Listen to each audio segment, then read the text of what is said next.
welcome to another episode of Literature Podcast. I'm Joanna. And I'm Mich. And today we're going to be continuing our Harry Potter series by discussing the Harry Potter and the Half-Blood Prince movie. If you have not read the book or watched the movie, you should probably just stop listening to this podcast and, move along. Move along.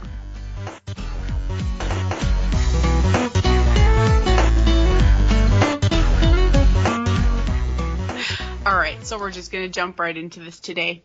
Okay, so the beginning of this one gave me the chills for some reason.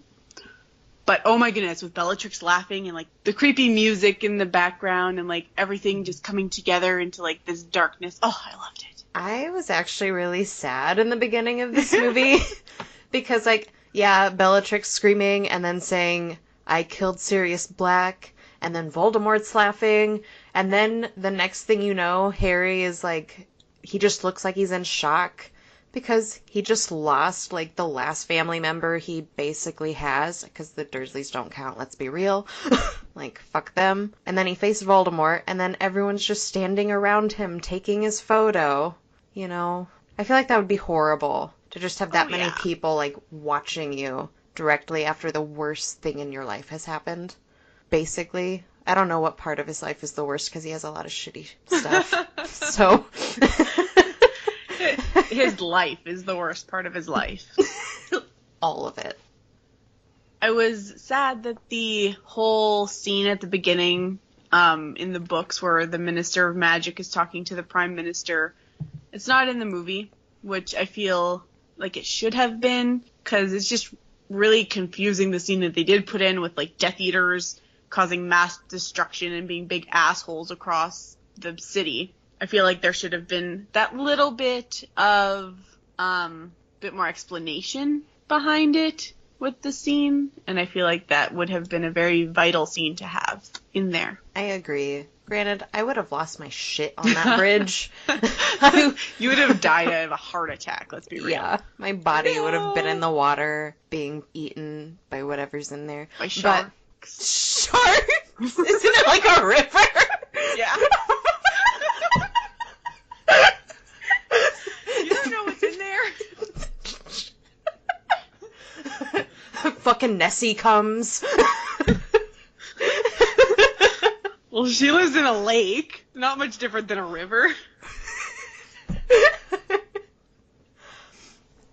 But yeah, that was a weird scene. I get it. It was action-packed and got your attention. But it's very confusing for people who haven't read the books. Yeah, it is. But I feel like that's most of Harry Potter. There's a lot of things from every movie where if you haven't read the books, what the fuck is this? What the hell?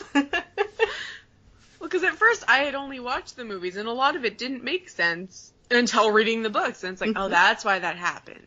So I much preferred seeing Harry be picked up by Dumbledore at the house, opposed to this stupid subway station diner thing. I don't freaking know what the hell this even was.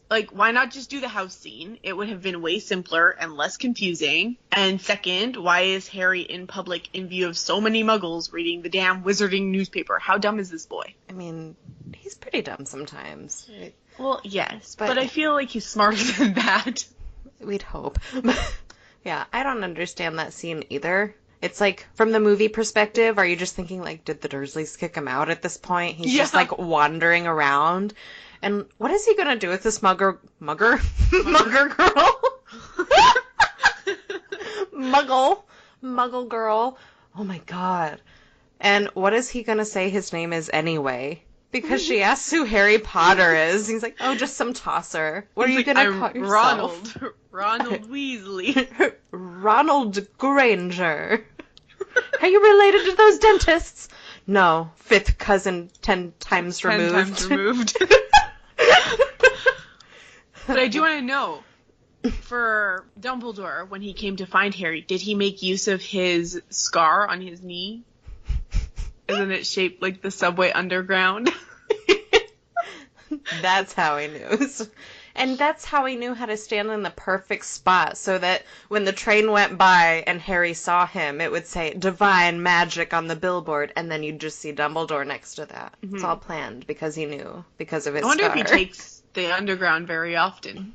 Favorite pastime while he's looking at knitting magazines. Just riding the subway, reading knitting magazines. I like it. Okay, I found this next scene really ridiculous, as a lot of scenes are. But Dumbledore has just brought Harry to the front of the house that Slughorn is in. And Dumbledore says, Harry, I assume right about now you must be wondering why I brought you here. And Harry gives, like, the most untrue and ridiculous reply ever and says, like, actually, sir, after all these years, I just sort of go with it. Harry Potter just going with it? Yeah, okay. I've never seen that in the books or movies. No. Like, do you have anything to back that statement up, sir? Everything. I just learned to go with it. No, you don't! I also don't like after they go into the house and they're walking through it and it's all like destruction and stuff and there's blood dripping from the ceiling and a drop of it falls onto Harry's head when they're going through. Dumbledore, like, licks the blood. Like, ew! Who that? Okay, first of all, how did you know it was dragon's blood by licking it? Does it taste that different? And second of all, why the hell would you just randomly lick blood? Are you a vampire? Do we need a quibbler on you being a vampire too? Yeah, that scene's pretty gross. Ugh. Yeah, no. But what I do like about that scene is when they figure out that Slughorn is the chair. Dumbledore figures it out. Harry would not have any idea. No. But he just pokes him and Slughorn's like, Merlin's beard! And then slowly becomes human while you, like, hear the springs coming back together. And then he says that it's the upholstery you have to worry about because the stuffing comes naturally or something like that. Like, same, dude. Yeah. Okay. So, in the books, Dumbledore brings Harry to the Weasleys' house and talks to him outside for a bit and then brings him into the house to see the Weasleys. But in the movie, he just, like, drops Harry into the swamp. Doesn't even, like, stop by. He just, like, throws him into the swamp and, like, leaves. Doesn't care to explain anything, which is funny because I actually do love this scene where people are like, what, Harry's here? I think I would know that if Harry Potter was in my house. And then, like, they're like, but his stuff is here. And then they all have, like, a very awkward scene where Ginny's all like, oh my god. But I love that scene so much when they're just like, Harry, is Harry here? Did someone say Harry? Is he up there with you? I love that scene so much. But yeah, I don't understand Dumbledore just dropping Harry in the swamp either. I mean, it's hilarious. I love it. But it's rude as fuck. It's just rude as fuck. And have you ever looked at the shape of the little tiny swamp that he's in? It's very elongated and narrow, and he literally could fucking step to the side 2 feet and get out of it, and instead he walks the long way, and he's in the fucking middle of it. You literally could have stepped to the side and been on dry land. Again, another thing that makes Harry look so fucking dumb. Maybe it was dark and he couldn't tell. We can see because of camera angles. Fair enough, but come on, dude. Yeah. Like, get out of the swamp. Just slowly trudge through the long swamp when you could just hop over. So like I said before, you do get to see like a quick spark / very awkward scene between him and Ginny when she runs up to him and gives him a hug. But honestly, it's not nearly as awkward as Ron trying to wipe the toothpaste off of Hermione's chin and her just like giggling. That was so weird and so cringeworthy that it was just like, ugh. Yeah. It's just like she just stood there and like giggled, didn't wipe it off. Yeah. Like, and then everyone looks at her. Like, yeah. This is totally normal. I was sad that Bill and Fleur aren't in this movie at the house. It's disappointing. Yeah. I feel like they really added a lot and less awkwardness. And like you get to continue to see them. Because I feel like in the movies it's like they just kind of pop up out of nowhere. Yeah, like, oh, you haven't seen her in forever, and I think we've mentioned him, but I don't know if we've seen him before. I think we have. We've seen him, I very think. little. Very, very little. But then all of a sudden it's just like, and we're getting married. You're like, oh, okay. Right? Cool. So, in the next scene, we get to see, like, Narcissa and Bellatrix go to Snape to see if he can help Draco at all. And that scene breaks my heart. Bellatrix is, like, on it. She knows that Snape isn't totally trustworthy. But I feel so bad for Narcissa because the whole time it looks like she's about to cry. And even though you can tell that, like, everyone else says, oh, it's an honor for your son to be chosen, she's like, it's more like torture and punishment. Presumably for what, Lucius getting caught and all that shit. But, and that's one of the reasons why she's a really good mom. Mm-hmm. She does not want her child to be in this whole situation. I feel for her. I get it. That would be such a tough situation to be in. Yeah, because that's dangerous for everyone involved. Like, just to go there and be asking. But I don't blame her at all for risking it. No. Alright, so after that, I loved everything about Weasley's Wizarding Wheezes in the movie. It's colorful, it's fun, it's crazy, it's chaotic. It's just so perfect and exactly how I would imagine the twin store to be. I was disappointed that they were missing their magenta robes, but that's fine. I'll get past it. But it was just so magical. Oh, I love that scene so much. I love that scene. Like, I just love their whole store. It's so colorful and random. And the lack of their robes was really sad. Those brown robes are really boring. The Umbridge toy that's going around, I will have order. I fucking love it. But did you notice that the ties that the twins were wearing had, like, this little, like, red blinking light? Yeah.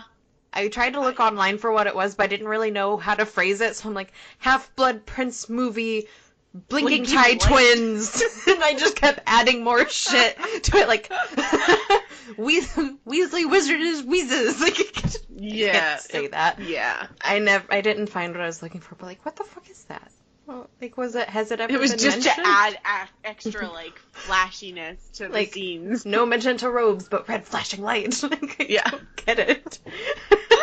I've never noticed it until I viewed it this time. Like, it's never really popped to me until I was like, what the fuck is that? Why? Why? I wish that they had the cute scene with Hermione and Fred like they do in the books and not the love potions, eh? Like, I'm sad because I like my Fred and Hermione. Have their moment. Yeah. They also didn't show Harry around as an investor to the company. I'd have liked to see more of that stuff, because then that also kind of brought on, like, all the stuff that the ministry has and stuff like that, but that I found a little weird. Yeah, like, they don't even mention it, and I think that they even ask, at some point, maybe it's after they visit, that, like, everywhere else is closed, like, how are they staying open? It's probably because the ministry and not so much that everyone needs jokes. True. Was Narcissa with Draco when he went into Borgin and Burkes in the books? Borgin and Burkes in the books.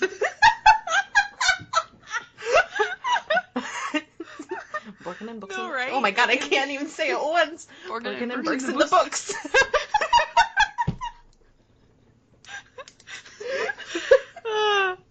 Like, no, because in the movie there was, like, full-blown Death Eaters meeting happening in Borgin and Burkes. Yeah. And he was, like, caressing the wardrobe really weirdly. But I don't think that happened in the movie, or in the books. Right?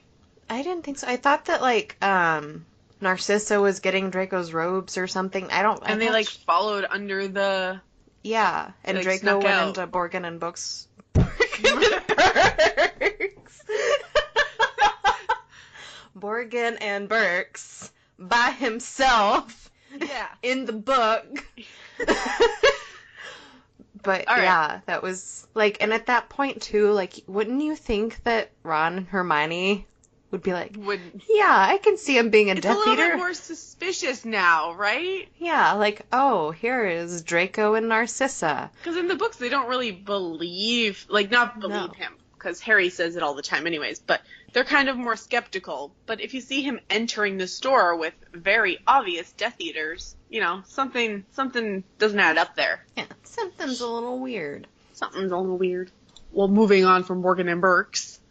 On the train, Luna is handing out Quibblers and comes across Ginny and notices her pygmy pup, which is pink. Ginny, in the books, was supposed to have gotten a freaking purple one named Arnold. I feel like that's a stupid thing to have changed. Literally could have made it purple just as easy by clicking the freaking purple button when you were animating it. It's like Hermione's periwinkle dress all over again. Or even worse, the Ravenclaw house colors being blue and silver instead of blue and bronze. So annoying. She has a freaking purple pygmy puff. God, guys, get your shit together. They're like, what are the most annoying tiny things we can change just to piss you off? Yeah. Yeah, that's basically what they're doing. Ugh. But Harry was supposed to sit with Luna and Neville on the train. But for some reason, Ron and Hermione were with him on the train in the movie, which was don't they have their prefect duty to tend to? I guess we just don't have to mention it this year. We're good. We were prefects last year, made a big deal out of it this year. Fuck it. We quit. So while they're all sitting on the train, I love how Harry talks about Draco, of course, because what else is he gonna do? Duh. He's what do you think he's doing in Borgin and Burkes? Browsing for furniture? And it's actually, yes, Harry, that is exactly what technically exactly what he is doing. He is browsing for a furniture piece. So, do none of them ever care to change their robes before getting off the train anymore? Because I swear, in the first ones, they're we gotta change! And they're all in their robes and fresh-faced. And I think they did that a couple times. But this time, Ron, Hermione, Luna, and Draco, none of them are wearing their robes when they got off the train. And it didn't they look give like no anyone else fucks anymore. It didn't look like anyone else was either. When we but see yet the they all are Slytherin when they cart. get in. Magic. Maybe they magicked their robes on. There's a quick change. There's changing rooms off the side when you walk into the Great Hall. Harry just changes under the invisibility cloak.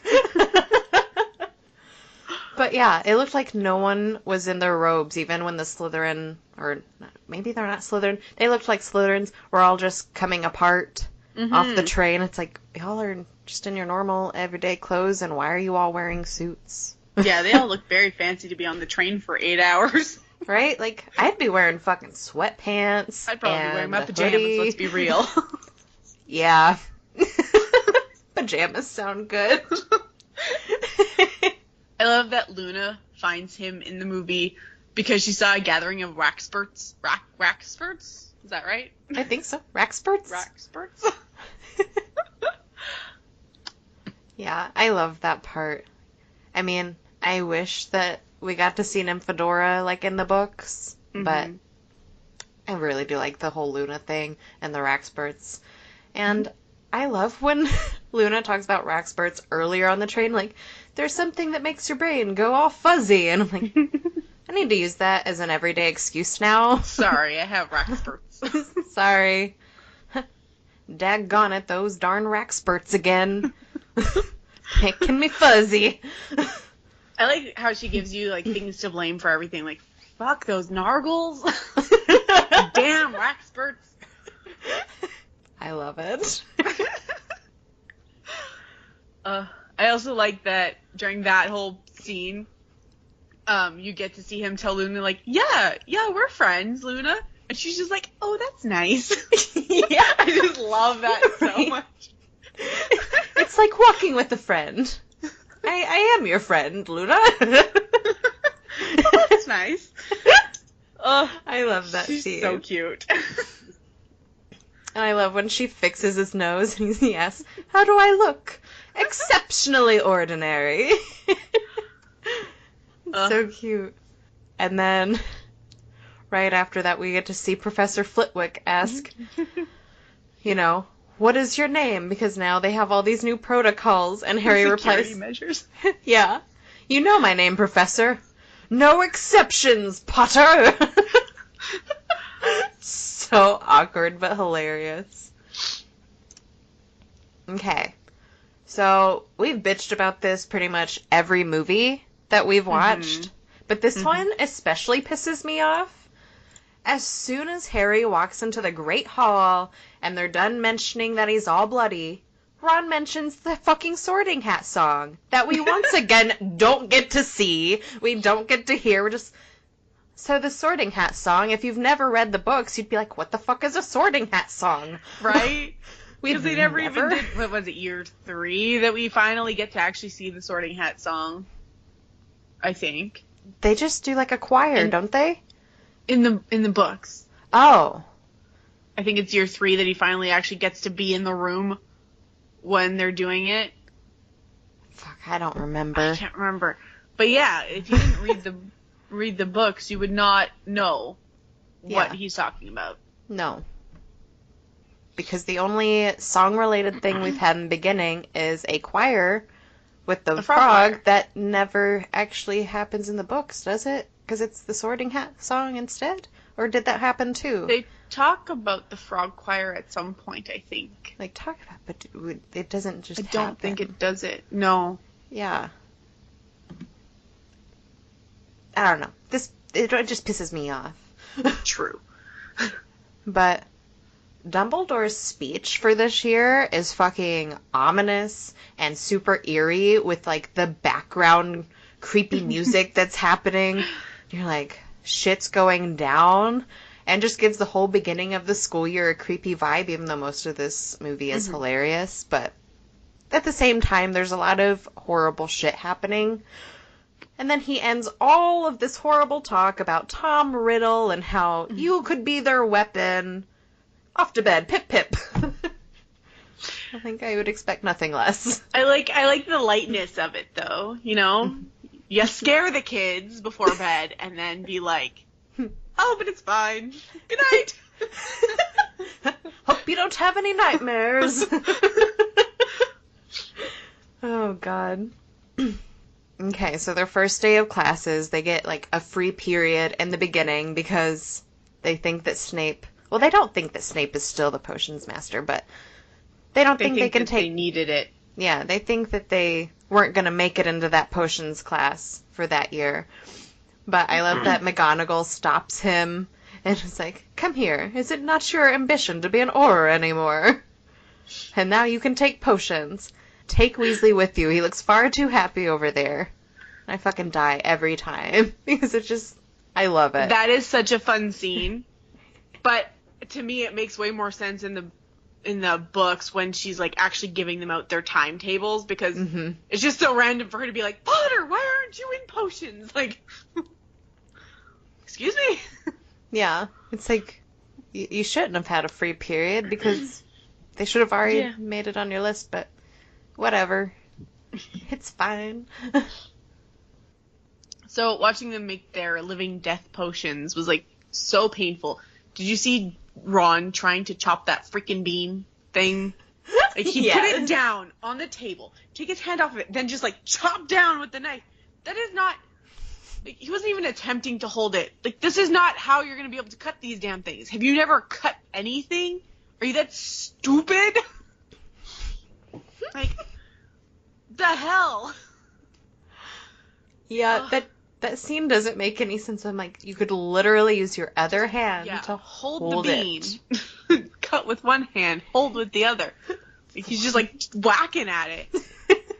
He learned how to cut from cartoons. Oh, my God. I hated it. But I did love Hermione's hair at the end of that scene, because that's basically how, like, mine looks after even making supper half the time. Like, frizzy hair struggles, I feel for her. I can go outside and it'll be, like, slightly warm and it'll just be like frizz ball. So I get it. I get her struggles.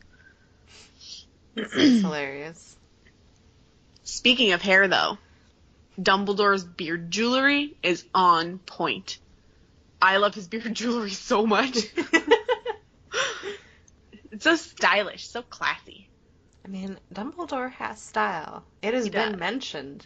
It has. By characters. Yeah, and it is not wrong. Mm-mm. Mm-mm. He got style. Yeah, I did. So in the movie, we don't get to see the memory of Voldemort's mom and his grandpa and his dad and stuff like that. Like, it actually doesn't give much of a backstory on Voldemort at all, which was kind of crappy because the only scene that we do get to see is the orphanage scene, which gives a little bit of backstory, but really not enough. Unfortunately, however, we don't get to see Dumbledore's plum velvet suit. They may have tried, but it looks more like a drab brown suit with a fancy scarf in the movie. I mean, it could have been plum, I guess, but it just doesn't look like it with the lighting. But Yeah. I really miss that suit. I think he would have looked really dapper. Yeah, I think he needs the velvet suit. Mm-hmm. It was the wrong texture regardless of color. It was. Color. Color. But that scene was creepy once we got to see creepy Tom Riddle kid. He's like the kid of nightmares when he's just, I can make them hurt if I want. Yikes. Like, I bet you could. You sound like you're gonna be a child murderer. Which, I mean, he was exactly that. But, you know. Yeah. You sound creepy at that age, and I'm sure that Dumbledore didn't think that he would be, like, the worst wizard of all time. But he had to know. Red flag. Yeah. Big red flag. So many red flags from that one encounter. Mm-hmm. So I don't like that this movie makes out that this is Ron's first year trying out for Quidditch, because he was on the team last year in the books. Did we even have any Quidditch scenes last year in the movies? Yeah, now that I think about it, they just don't mention it. But at the same time, they make it out like, this is the first time ever. He's so nervous. I mean, I feel bad for him. He looks horrible. He's like shaking and scared and nervous. And I'm like, God damn, dude, chill.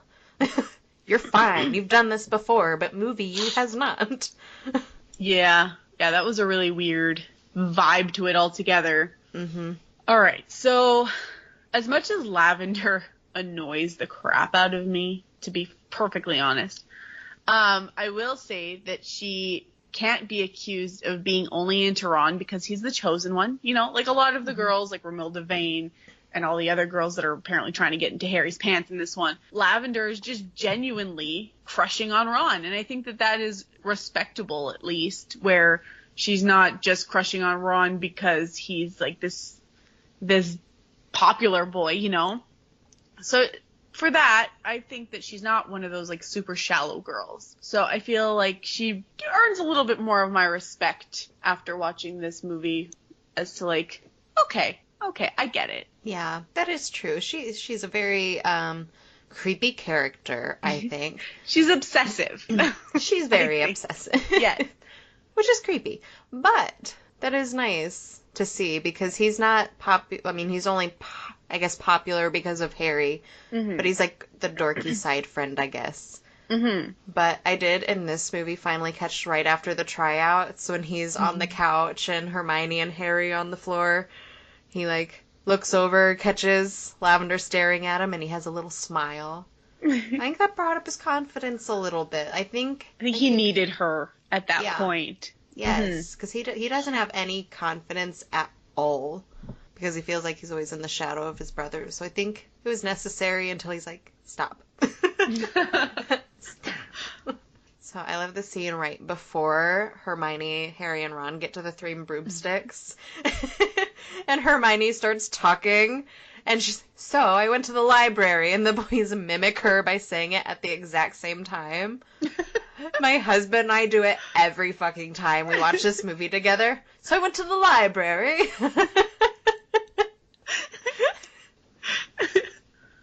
Speaking of the three broomstick scene, I loved everything about this.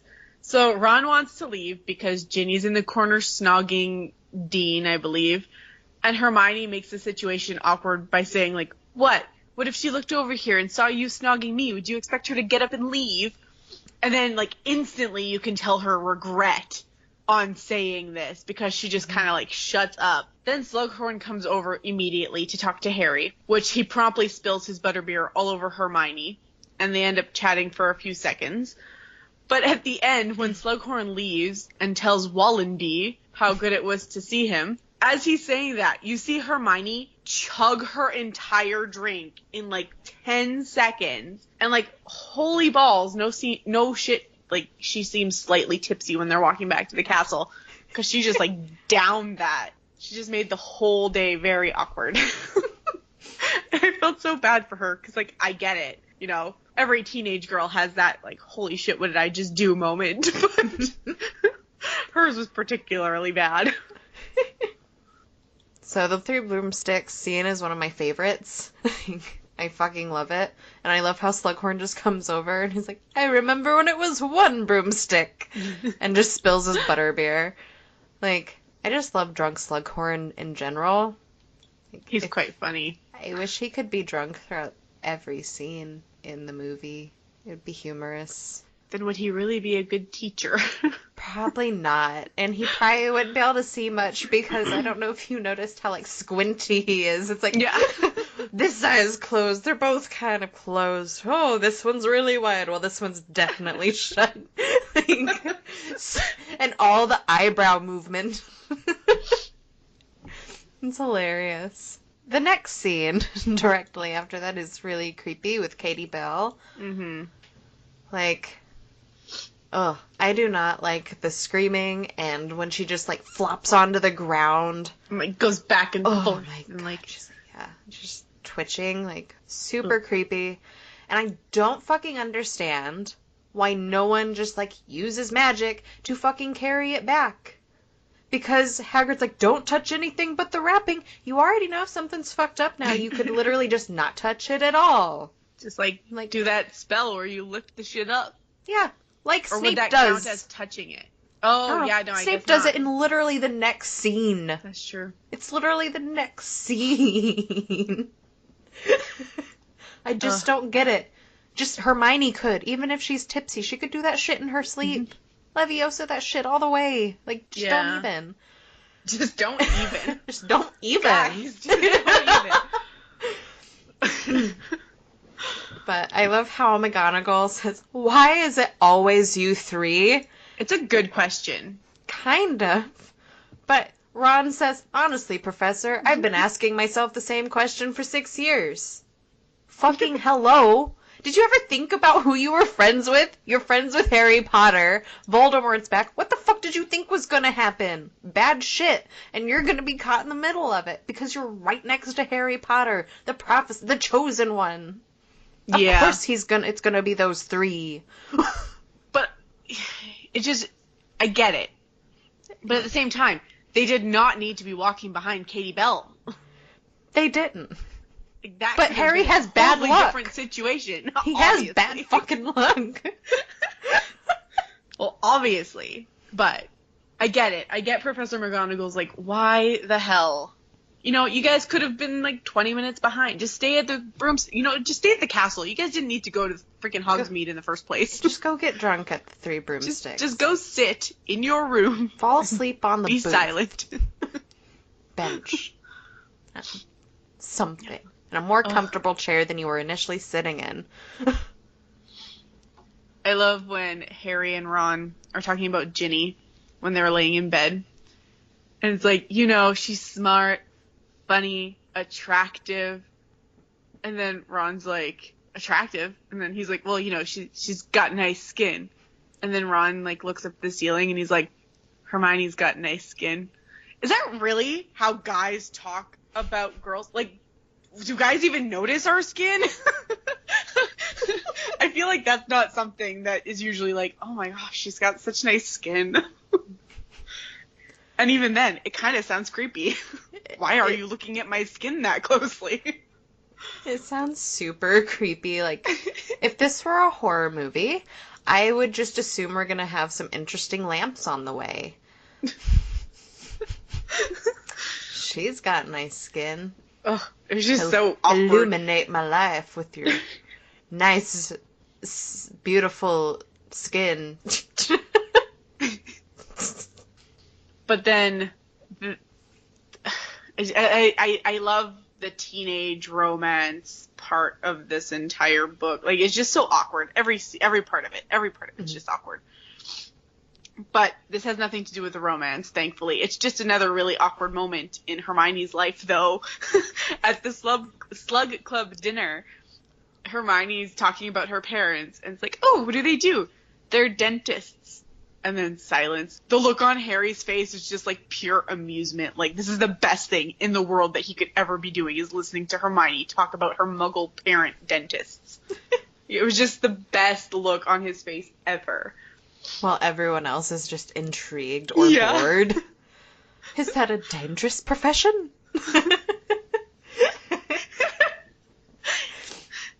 It's funny. I love, like, right after that when Ginny enters the room and Harry just jets up from his chair and you're like, holy shit. It's super cute. I mean, it's super awkward. Don't get me wrong. Like, to just, like, shoot up, like, and stare awkwardly. Whatever. Still less awkward than showing Harry's date from the 5th book. But it's adorable because you get to see that he's definitely crushing on her. But, and Hermione totally picks up on that at that point because she's just like, the hell, Harry? I'm pretty sure that everyone in the room could have picked up on that. That was not subtle. No, not at all. But Harry's not subtle, so that makes sense. Do we only get to see... This is our last Quidditch match that we ever see in the movies, isn't it? That happens in this book?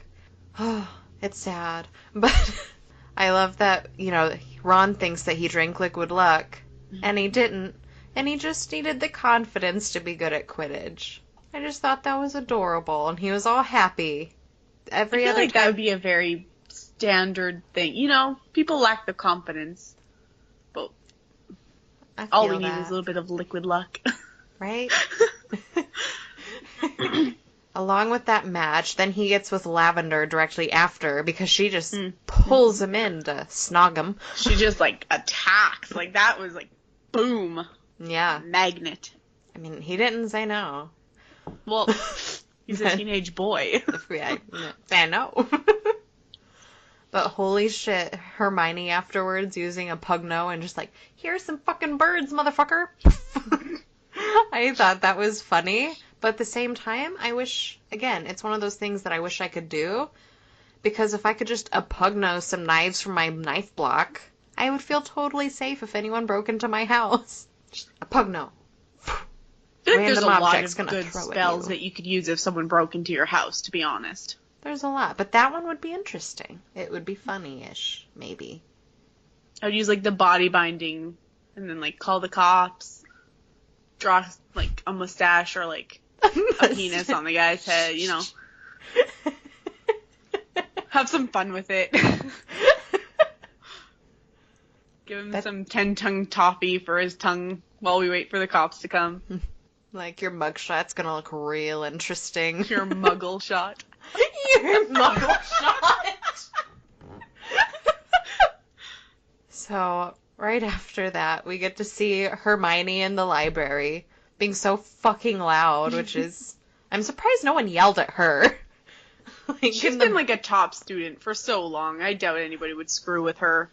True. But everyone's staring at her, and she's just fuming over Ron. He can take whoever he wants. You're pissed. Again. I do like how Harry agrees with me, finally. He's all like, I'll take someone cool to Slughorn's Christmas party. And then he takes Luna. I agree, Harry. Luna is probably the coolest person at Hogwarts. She is the right choice. Yeah, I agree. I wish that she had, like, he'd asked her with the yellow eyebrow, and I wish she had dyed eyebrows going to the Christmas party. That would have been such a cute scene. Yeah, that would have been cute, but I do love her dress. Right? Oh, so pretty. We should make those. Whimsical. Oh, I loved it. We'll make them and we'll wear them to every formal occasion. Every one of them. Every wedding. I don't go to many weddings. I don't have any friends. All my friends are already married. You're already married. Yeah, I know. I know. We'll just have to, I can't, fuck. We're gonna find an occasion for these dresses. Christmas parties. Christmas party. That's what we have to wear at our Christmases from now on. Yes. But I love the Christmas party. It's fucking gorgeous in there. Like, I love the decorations. It's a little over the top, but I love the decorations, and I like over the top, so no complaints.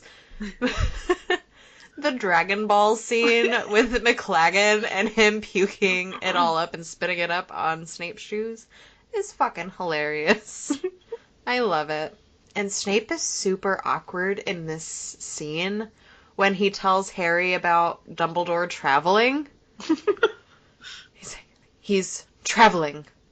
He will be back when term resumes. And then he looks off to the side, and Harry asks when that is, and he just, like, darts off, like, without saying a word. It's like, what the fuck? Like, it was so weird. But I loved it. So they obviously go back to the Weasleys' house for Christmas. And I loved when they're on the train on the way back, and it's just Ron and Harry sharing a compartment, and Lavender's doing her weird, like, R+L in the window in the heart, and like breathing all over it. And Harry's just, like, staring and, like, pulling down the armrest thing up and down over and over again, awkwardly, just kind of, like, ignoring the situation that's happening at the door. I just like the way that he very horribly deals with situations that make him uncomfortable. I love it, because honestly, same. Just like, oh, something's being very awkward over there. I'm just gonna stand here and, like, look at the wall. This is play with this thing. Not and be weird at all. This is more fascinating. I'm just gonna pretend to be very into this cup of iced tea that I'm drinking.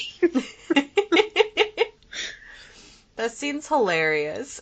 And then, because you have Harry being awkward, and then you have Ron across from him staring at Lavender in complete horror. Yeah. Like, oh god, this is really happening. And then she walks away. All she wants to do is snog me. My lips are getting chapped. Look! No, I'm good.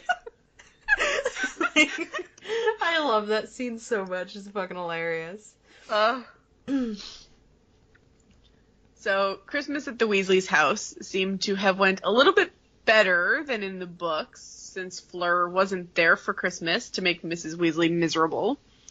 Although, Ginny's weirdness gets, like, uncomfortable to the point of where I can't really watch this scene. I kind of squirm and, like, oh, Ginny, why? She comes with, like, a plate of food and starts, like, feeding Harry, which is really super freaking awkward. But thankfully, Ron to the rescue to break the damn tension. He comes in and just plops his ass down between the two and is like, pie? However, he takes a bite of the pie and then puts it back on the tray, and I'm just like, Ron! Stop! So much uncomfortableness in this movie. Yeah. I didn't like the scene really close after that one, where Ginny walks up to Harry, oh, your shoe is untied, and then just starts fucking tying his shoe. Like, awkward. Is that an excuse to do something else on your knees? Why? Or, like, he can tie his own shoes. Maybe he doesn't know how. I think if he can, duel with Lord Voldemort at this point. He can learn how to tie his fucking shoe. Yeah, and I'm sure there's a spell for tying your shoe. He'll figure it out. He's more convenient. He's resourceful, I think. Either way, yeah, she did not need to do that. Yeah, it was weird. Like, he's not a toddler, and you're not his mom. Like, I mean, I you're get trying it. to Like, feed Miss him. Weasley would have come in and done it. Okay, maybe. Like, you know, like you're feeding him, tying his shoe, just staring at him. It's weird. So awkward. I feel like the whole next scene that happens after all that stuff, where, like, the Death Eaters come and, like, they're all running through the fields and, like, the burrow catching on fire, was all very pointless and unnecessary. They could have spent their money and time on a scene that was actually in the book and a part of the actual story instead. like more of the pensive scenes. I really did not like this scene. Because why did the burrow have to catch on fire? Like, what was the point of all of this? Like, I get that maybe in the movie they wanted to show that Harry is not safe, but we kind of already got that. And honestly, thanks for that memo. Like, it makes me cry watching Mrs. Weasley watch the burrow burn down. Like, I get emotionally distraught when I watch it, but I don't understand why it's there. It's so pointless. So, in the book, in Slughorn's memory, Tom actually asks if he knows anything about Horcruxes. And then the memory goes all weird after that, where it's like, I know nothing, get out. Like, But in the movie, they didn't even get to the term Horcrux in the memory. Like, at least in the book, they knew what he was asking about, which made him asking Slughorn for the memory a lot easier instead of just being like, I can't remember what type of magic I wanted to ask you about that I read about. And it was just very awkward. Mm-hmm. And it also moves the story along so much better knowing, like, okay, the Horcruxes, now we just need to know how many, Mm-hmm. But it's weird. So weird. I was also very disappointed at the lack of apparition lessons that the movie provided. Yeah, it basically never comes up until the next movie. It's like, I passed my test. Yeah, and like... There was tests? And Hermione can do it. Yeah. Like, she can apparate, but we never get to see them learn how to apparate. And they never fully, like, explain splinching either until the next movie when Ron is splinched. Yeah. However, I did like, afterwards when, Ron has taken the, what was it? Chocolate? Yeah. The love potion chocolates. Mm-hmm. And they rush him to get, Slughorn to take the potion effects away. What's the matter with Wenby? Wallenby, Wenby. Wallenby. I love it. I thought it was weird when, right after Ron gets cured from these chocolates, he gets poisoned by Slughorn's wine, and then Slughorn just sits there in dismay while Harry gets the Bezoar, or thinks of something to happen and how to save Ron. Like, you are the potions master. Why is this not instinct for you? Like, you're old, he doesn't too. have, like, first aid training. Maybe he's one of those people who just panics in a situation. Because there are people who just, kind of freeze up. Well, I feel like in that position, you should be able to act more quickly, especially because in potions class, you're dealing with stuff that's poisonous, potentially, or just dangerous. I feel like you should be more instinctive on how to save your students than just, oh, fuck, I'm gonna sit down. And maybe he always has a Bezoar ready or something ready in a classroom, but when you're just kind of in your bedroom, fancy you're not ready to, I think it's a bedroom anyways, I assume. You're not, like, ready to just all of a sudden, like, save someone's life, because it didn't even show, though, that Harry knew what a Bezoar did. Like, if you watch the movie, you'd be very confused that he just, like, kind of found this bean-shaped thing and, like, plopped it into Ron's mouth. I think they mentioned Bezoars once in, like, the first movie.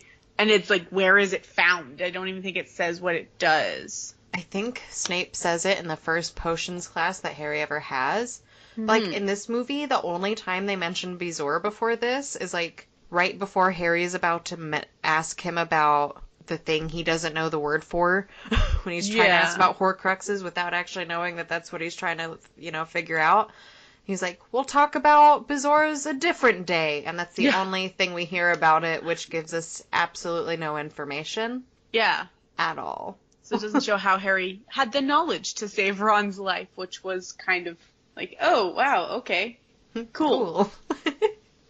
However, I did personally like how he accidentally breaks up with Lavender in the movie by, like, whispering Hermione's name. It was just such a Ron way for it to happen.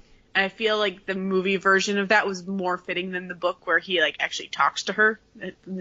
you know, I like how it's just kind of like, Hermione. And then she's like, oh my God. And then he doesn't even know afterwards. He's like, well, what happened? And they're like, you talked. Yeah. And he's like, oh, okay. Yeah, I love that scene. And when she just runs out crying, Dumbledore's just says, but to feel love's keen sting. She looks fucking distraught afterwards when they're talking about it at the table. Like, she looks like murderous.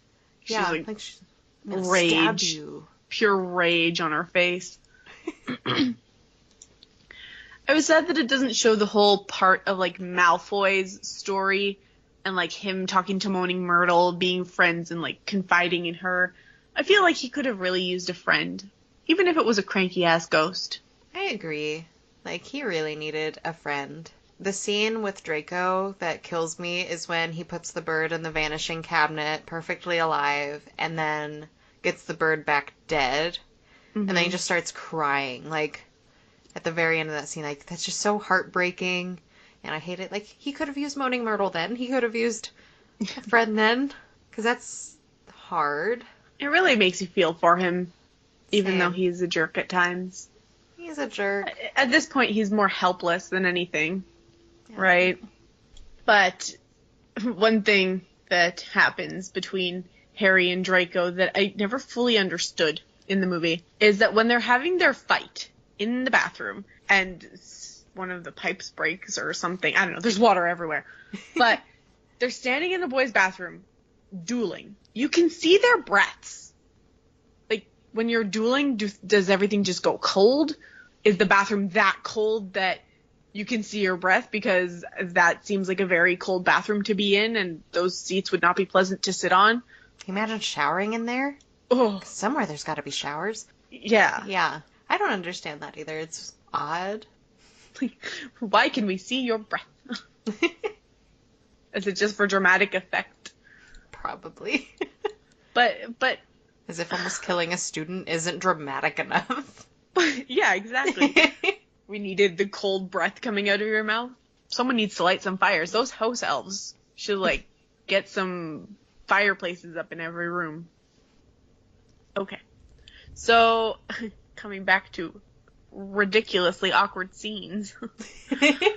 The room of requirements scene between Harry and Ginny. Mm-hmm. Something about her in the movie just feels so creepy. Mm-hmm. Like, the resulting conversation of Ron asking, did you and Ginny do it yet, was freaking hilarious. But, like, she kind of, like, close your eyes, and then she hides the book, and then, like, kisses him while his eyes are closed, and then just, like, that can stay in here too if you want. And then all of a sudden she just disappears. Mm-hmm. What? Like, the hell? Kisses him and, like, stares at him. Yeah, as she backs away. Yeah. It was every Ginny and Harry scene is super awkward, with the exception of the dinner. Well, they're creepy. That one's just awkward, but everything else has been creepy with it. Yeah. But then again, afterwards, like I said, so did you and Ginny do it yet? What? Oh, hide the book. Yes. Yes, we did. So after that is when a lot of shit starts happening. We start getting to, like, the end of the movie where it's more intense. Harry drinks the whole damn bottle of liquid luck in the movie. In the book, he's smart. He just takes, like, a sip or whatever, what he needs for the plan to go talk to Slughorn. He just takes a sip of what he'd need for, like, a couple hours. But he drinks the whole damn bottle in the movie. What a waste. That's just, like, why? I don't understand that either, because it makes it to where then Hermione, Ron, and Neville and Luna don't get any, but regardless, I do love Harry when he takes the whole bottle, and then he goes from being super grumpy to instantly happy, and then changing the plan altogether because it's so the place to be. Yeah. And when he leaves, whoever's walking into the common room, hi! Like, I think I need liquid luck in my life because I can't do that. I can't say hi to people. If you took liquid luck and all of a sudden you go out and you made like 20 friends and the next day you're just like, what have I done? Fuck, now I have to talk to these people. You just have to keep taking liquid luck. It's like a liquid luck hangover. Like, oh my god! I made friends. What have I done? But good lord. My favorite scene of the entire movie is after Harry has taken the liquid luck and he goes down, whenever he finds Slughorn, he's all like, well then come along, Professor, and he goes down to Hagrid's and they're talking about the spider. And Hagrid says that spiders are misunderstood and it's because of the eyes that he reckons. They unnerve some folks. And then Harry, if I'm out of the room, I always rewind it. I cannot miss this scene. This is like the best scene ever. Harry goes, not to mention the pincers. Every time. I lose my shit. Like, I just love it. Like, this is like, and like the finger motions that he makes. Yeah. Just like. Hagrid just looks at him like, what the fuck? Hell? You high? I remember specifically a couple weeks ago, it was on TV, and I went to the bathroom, and I was like, pause it! Because I knew it was coming up. I made my husband pause it so I wouldn't miss that part, because it's just so funny. It is fucking hilarious. Speaking of those pinchers, this doesn't happen in the book, so it's really weird in the movie. However, Slughorn takes the vials, right? Which is totally fine. But he just totally rips off one of the pinchers and is like, well, I'll just awkwardly thump this on the ground now. Like, oops. I'm just gonna desecrate your corpse real quick. It's fine.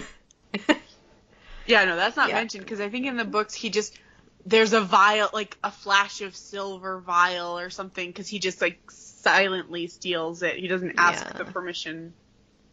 Yeah, he doesn't remove a limb from him. A limb. Would that count as a limb? I mean, I guess. I think it's not right. I don't know. I don't know spider anatomy.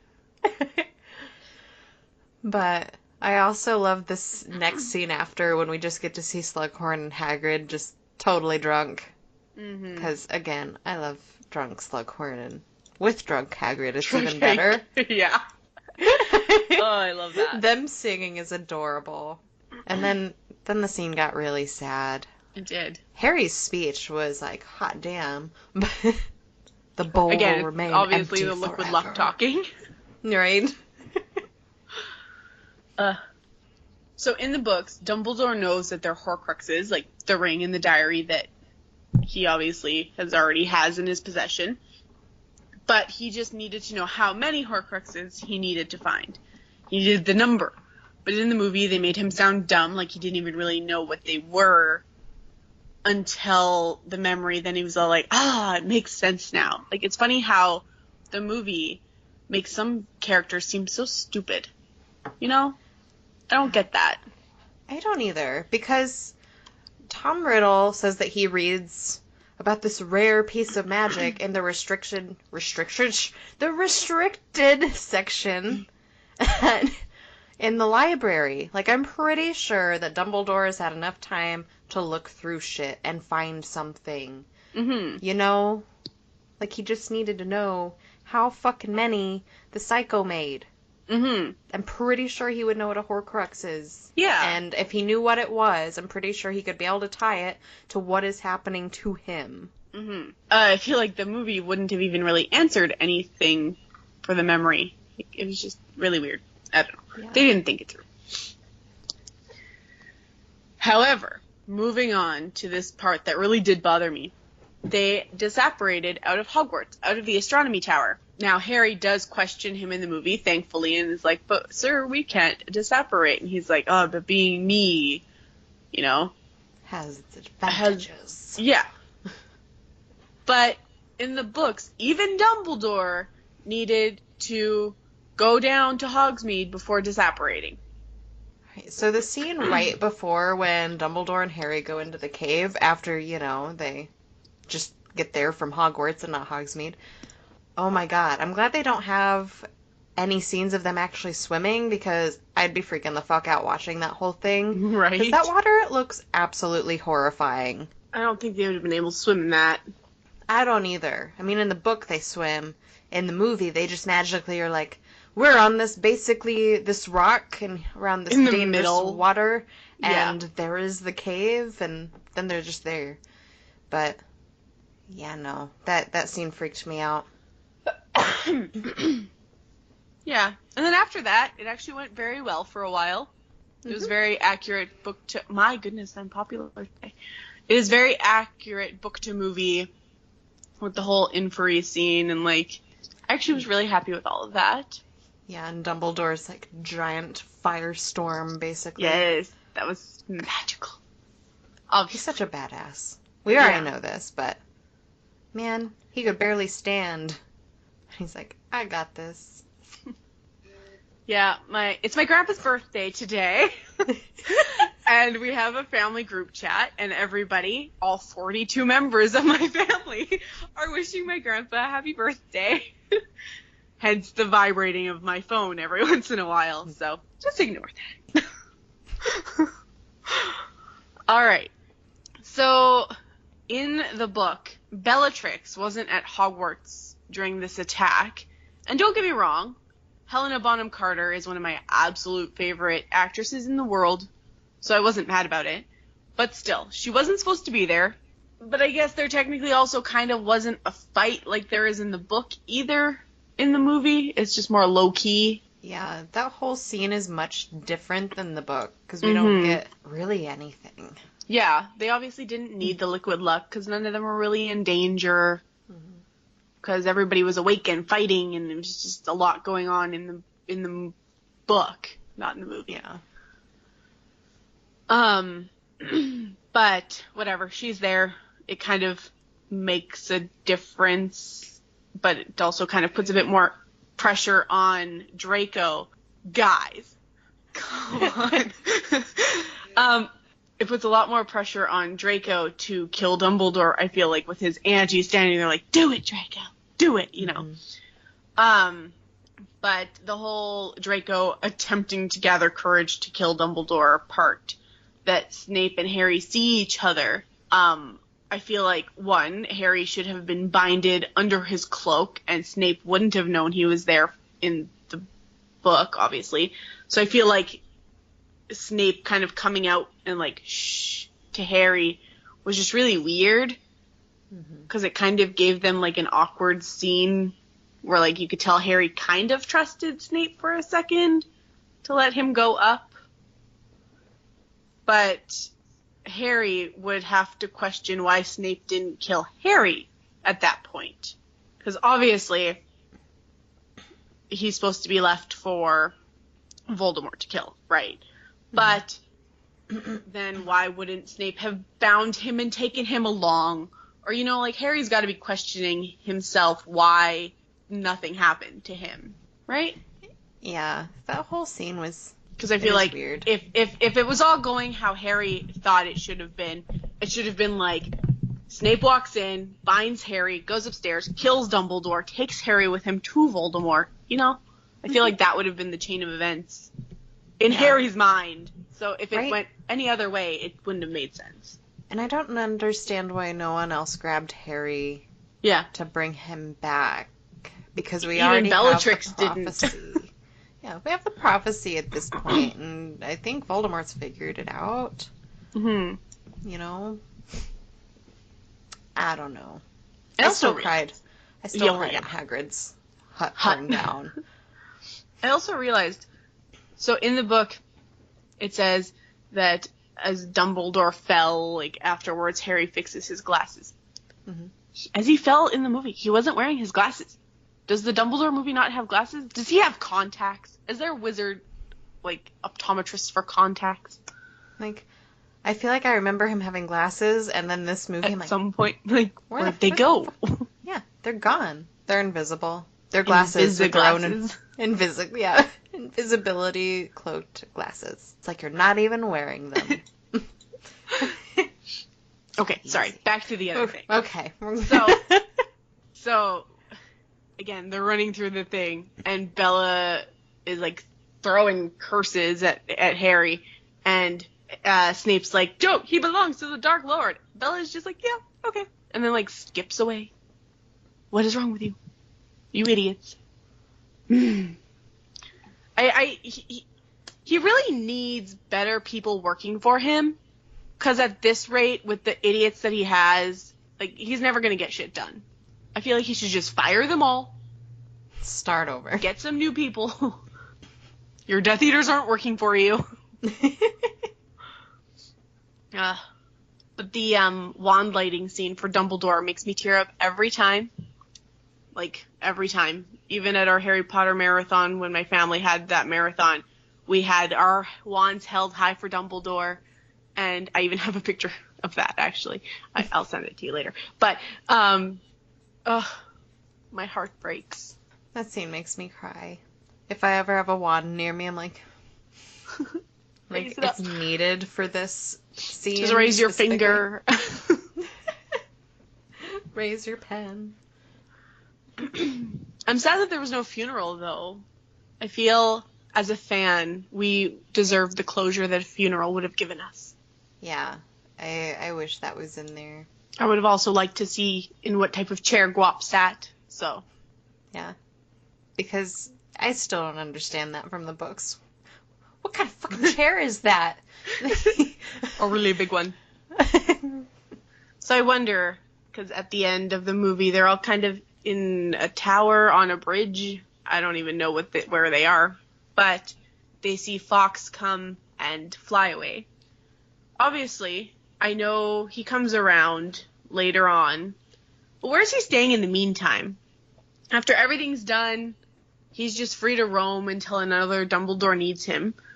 Like, is he free to find a little girl phoenix and make, like, little phoenix babies, little foxes? Or, like, what is Fawkes' life now? I mean, it would be a good idea for him to find a girl phoenix. How many phoenixes are there? Aren't they, like, almost extinct? Aren't they super rare? Yeah. Like, go make some babies, man. Where is he gonna go now? Who's gonna take care of him? He's been living in an office and, like, pampered for the last, like, what, 80 years? Right. Many lives. This poor baby. Like, if he needs a home, he can come here. I'll take care of him. Right? Find him a girl. You'll take care of your babies, too. That poor bird. I know. It's so sad. Well, that was all we had for today's episode. What parts of Harry Potter and the Half-Blood Prince movie did you guys like? Let us know in the comments.